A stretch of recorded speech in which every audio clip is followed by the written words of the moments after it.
I do have concerns about the overarching societal messaging that we are hearing, which is that we should focus on being happier, that we should choose to be happy, and that we should think positive. Now, just to be clear, I am not anti-happiness. I, in a past life, wrote an 80-chapter, give or take, doorstopper book called the Oxford Handbook of Happiness, which really explored how it is that human beings can develop higher levels of happiness.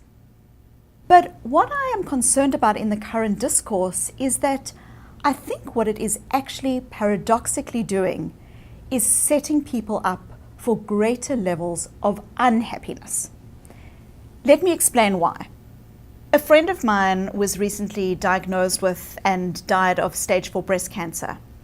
And she described her experience of suffering and loss as being exacerbated by what she termed the tyranny of positivity.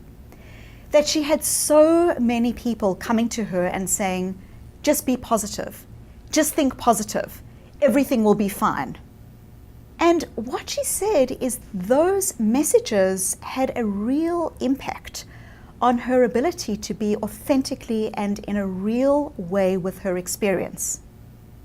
She also said that it made her fairly angry, that if it was just a case of thinking positive and being positive, that all of the individuals in her breast cancer support group would be alive today. They were the most positive people that she had met, but they were not alive.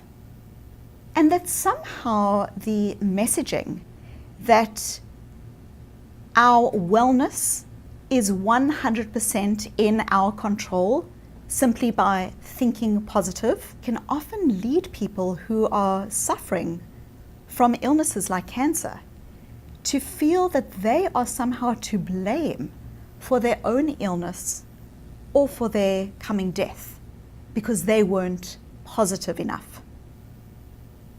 I very much experienced this in my own life when I was growing up. My father was diagnosed with cancer when I was 16 years old. And what I noticed on a really large scale interaction when it came to peers and adults was people both saying to my father that he just needed to believe that he would survive, and to us as a family that we just needed to be positive. And I truly believe that this impacted on our ability to actually connect with and in a real way be with each other during our precious time. Because rather than being able to be present and make space for the reality, we were pegging our hopes on some future cure. Difficult experiences are part of life. They are part of life's contract with the world. They're part of our contract with the world simply by virtue of being here. Life's beauty is inseparable from its fragility. You are healthy until you are not.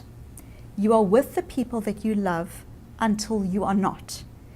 You have a job that you love until for some reason that job no longer works out. It is really important that as human beings we develop our capacity to deal with our thoughts and emotions in a way that isn't a struggle, in a way that embraces them and is with them and is able to learn from them. What I worry about when there is this message of be happy is that people then automatically assume that when they have a difficult thought or feeling, that they should push it aside, that it's somehow a sign of weakness. And what that does is it actually stops people from being authentic with themselves. It hinders our ability to learn from our experience. And I believe that it is stopping us as a society, including our children, from developing higher levels of well-being and resilience. A better way to focus on happiness is for us not to be focused on the goal of happiness per se, but rather what it is that we value, what it is that is important to us intrinsically, and how every day we can make moves towards that thing without the overarching expectation being that we will somehow be happier. What happens when we focus intrinsically on what is important to us? Happiness becomes an outstanding byproduct of that focus.